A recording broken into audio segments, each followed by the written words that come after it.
Yo famille, j'espère que vous allez bien. Bienvenue chez MVP Foot. On va faire le débrief de Côte d'Ivoire, Burkina Faso. Voilà.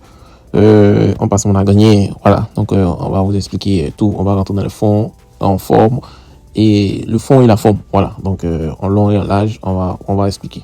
N'hésitez pas à vous abonner. Voilà. Donc on va commencer.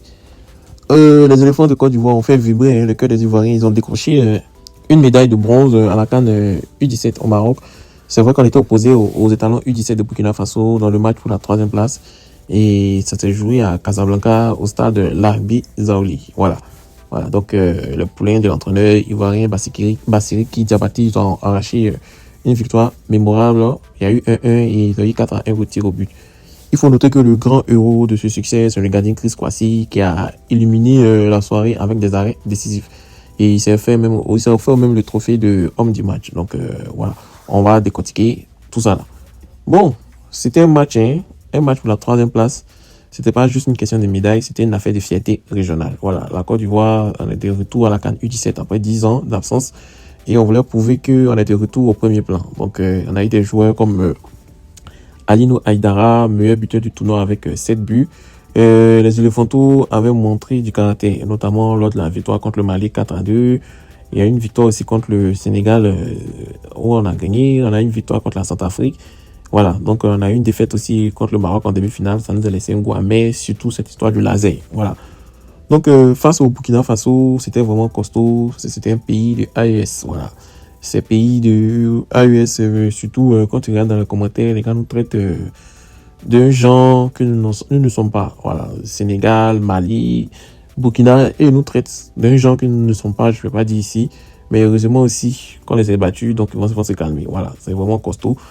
Les U17 du Burkina, c'était vraiment une machine bien huilée, mais on a compris dans le jeu. Voilà, ils étaient portés par Ashraf Tapsoba, qui avait planté 7 buts dans le tournoi. Voilà. Concernant la machine du Burkina, c'est une équipe qui excelle en contre-attaque. Voilà. Ils sont très forts en contre-attaque. Et c'est avec les contre-attaques, là, ils sont allés loin dans ce tournoi. Donc, on a déjoué les plans. Voilà. Il faut noter que sur le Burkina aussi, ils ont eu un parcours très bien parce que contre le Cameroun, contre l'Égypte, contre la Zambie, ils ont traumatisé ces équipes-là. Donc, ils montraient qu'ils n'étaient pas là pour rigoler. Et ils avaient déjà battu la Côte d'Ivoire 3-1 dans la finale de UFOA-B. Donc, c'était un match de revanche. Et les deux équipes étaient déjà qualifiées pour la Coupe du Monde U17 au Qatar qui va se dérouler du 3 au 27 novembre 2025. Donc, on voulait finir en beauté. Aussi, à Abidjan aussi, les supporters étaient chauds. Voilà, c'est parce que le match, là, c'était un peu comme un recouché. Voilà. Bon, le match s'est déroulé. Ce qu'on a vu, c'est que on a eu, comment on appelle, c'était serré. On avait le 4-2-3-1, ils avaient le 4-3-3. Voilà. Et c'est le Burkina qui a ouvert le score. Et c'était vraiment chaud sur nous. Lorsqu'ils ont ouvert le score, c'était chaud jusqu'à à la fin de la rencontre, presque à la fin de la rencontre, 80e minute.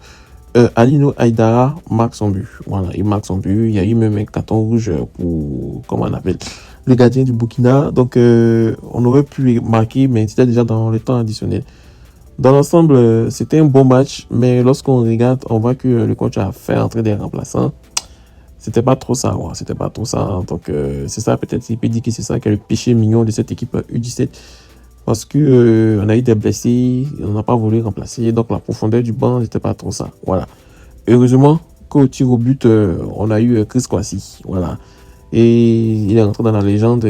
Il a arrêté 3 tirs et ça fait de telle sorte que on a gagné ce match. Voilà. Il nous a vraiment aidé, mais quand tu regardes seulement lui, c'est un gardien qui a un grand nom. Voilà. Parce que il a 17 ans, il est monstrueux. Voilà. Contre le Burkina, il a arrêté 2 pénaltys. Ce n'est pas une surprise. Il a arrêté 2 tirs au but aussi contre le Maroc. Il a arrêté 1 contre le Mali. Et aussi contre le Sénégal aussi, il a arrêté des tirs au but. Donc ça fait presque plus de 5 pénaltys arrêtés dans le tournoi. Voilà. C'est pas juste un gardien, c'est aussi un leader, le capitaine des éléphants. Il dégage une assurance qui rassure. Il a des réflexes, son placement, sa lecture, des tirs adverses. C'est vraiment impressionnant pour son âge. Voilà. Donc il a fait des arrêts clés pendant le match, pendant le tournoi. En tout cas, c'est lui qui est homme du match. Voilà. Donc, c'est rare de voir un gardien ivoirien aussi talentueux. Il faut noter que depuis un moment, avec Yaya Fofana, Ivan Konan, Issa Fofana, Mohamed Koné, voilà Chris Kwasi qui arrive. Vous voyez que on commence à avoir des très bons gardiens. Voilà, des très bons gardiens. Et c'est une très bonne chose. On gagne des compétitions avec des grands gardiens. Voilà, si tu n'as pas un grand gardien, je ne sais pas comment est-ce que tu vas aller dans les compétitions. Voilà.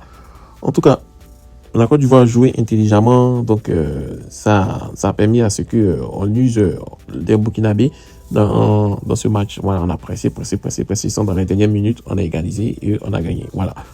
Comme héros du match aussi, on a, comme on appelle, Alinou Haïdara qui a marqué le but égalisateur à la 86e minute. Bon, il porte l'attaque ivoirienne et voilà, c'est un bon attaquant.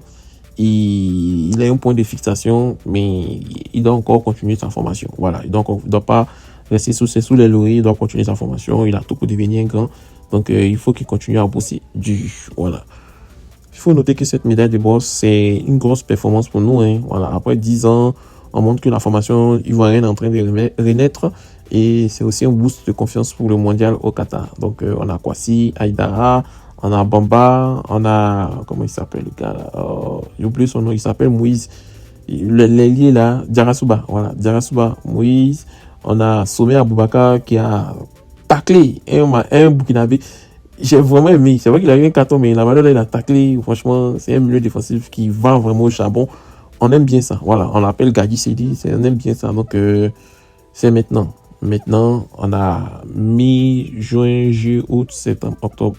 On a 6 mois pour se préparer pour le mondial et je pense qu'il faut vraiment se préparer si on veut vraiment aller loin dans ce tournoi. Voilà. Donc, conclusion, c'était un très beau tournoi pour nous. Vous nous avez fait vibrer. Grâce à vous, on a connu des pépites et on espère que ça va continuer pour le mondial. Donc, félicitations aux éléphantos U17 et félicitations à la fédération. On voit déjà que la formation commence à payer.